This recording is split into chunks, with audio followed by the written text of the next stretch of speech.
Magandang umaga, Philippine Air Force. Narito na po ang magiging na panahon ngayong araw ng Saturday, 20 December 2025. Base po sa ating synoptic situation, tatlong weather system ang makakapekto sa ating bansa. Unahin na natin dyan yung northeast monsoon na makakapekto sa dulong bahagi ng Luzon. ITCC naman ang makakapekto sa Palawan at sa southern portion ng Mindanao. Easterlies naman ang makakapekto sa nalabing bahagi ng bansa. Dulot nga ng northeast monsoon, ang Batanes at Babuyan Island ay makakaranas ng maulap na kalangitan na may kalat-kalat na pag-ulan, kulog at kidlat. At sa Aurora, Cagayan, Isabela at Bicol Region ay makakaranas din ng maulap na kalangitan na may kalat-kalat na pag-ulan, kulog at kidlat. Sa Palawan, dulot naman ng ITCC ay makakaranas din sila ng maulap na kalangitan na may kalat-kalat na pag-ulan, kulog at kidlat. Sa Metro Manila at sa labing bahagi ng Luzon ay makakaranas ng bahagyang maulap hanggang sa maulap na papawirin na may pulong-pulong pag-ulan, kulog at kidlat. Sa silangang bahagi at gitnang bahagi ng Visayas ay makakaranas ng maulap na kalangitan na may kalat-kalat na pag-ulan, kulog at kidlat. At sa kanlurang bahagi ng Visayas ay makakaranas ng bahagyang maulap hanggang sa maulap na papawirin na may pulong-pulong pag-ulan, kulog at kidlat. Dulot ng easterlies, ang northern Mindanao, Caraga at Davao Oriental ay makakaranas ng maulap na kalangitan na may kalat-kalat na pag-ulan, kulog at kidlat. Dulot ng ITCC, ang Zamboanga Peninsula ay makakaranas ng maulap na kalangitan na may kalat-kalat na pag-ulan, kulog at kidlat. Sa labing bahagi ng Mindanao, magiging bahagyang maulap hanggang sa maulap na papawirin na may pulong-pulong pag-ulan, kulog at kidlat. Dumako naman tayo sa flight level wind chart. Makikita natin dito sa 925 hectopascal ang dominanteng easterlies na makakapekto sa silangang bahagi ng bansa.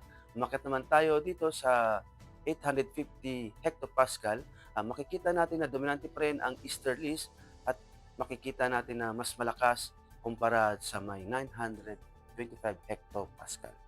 Umaabot ang hangin sa 850 hectopascal hanggang 54 kilometers per hour. Dito naman sa 700 hectopascal, makikita natin na mas malakas sa umaga dito sa may silangang bahagi ng Visayas at sa northern part ng Mindanao. At pagdating naman sa 500 hectopascal, makikita natin na mas mababa ang mga hangin na mararanasan natin dito sa may Luzon, Visayas at Mindanao. Umaabot siya ng 36 kilometers per hour. At paano naman sa impact of flight operation? Sa extreme northern Luzon, makakaranas sila ng strong level wind at ang impact nito sa arrival at departure na possible mag-go around dulot ng malakas na northeast monsoon. Sa northern, central, Luzon at Metro Manila, dulot naman ng easterlies na magiging crosswind at isolated convective activity at possible ang impact nito ay magiging minor delays or holding pattern sila. At pagdating sa southern Luzon, heavy rain showers, reduced visibility and low cloud ceiling. Ang impact nito ay strong easterly winds, may cause crosswinds at mga scattered na mga thunderstorms. Sa Visayas, moderate to severe turbulence and widespread convective clouds at ang tops ito ay posibleng maging sa flight level na 30,000 feet pataas.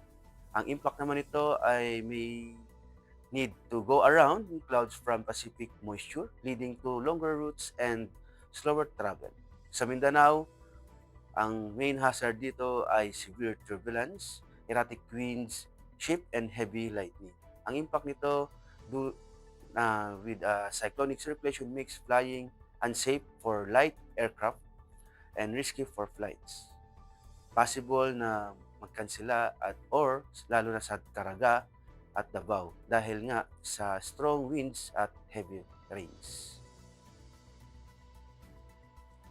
Para naman sa astronomical information, ang araw ay sisikat ng 0616 at lulubog din naman mga 17:32. Sa moon illumination, tayo ngayon ay new moon. At para manatiling updated sa lagay at pagtaya ng panahon, i-follow lamang ang Air Force Weather Center sa mga social media accounts.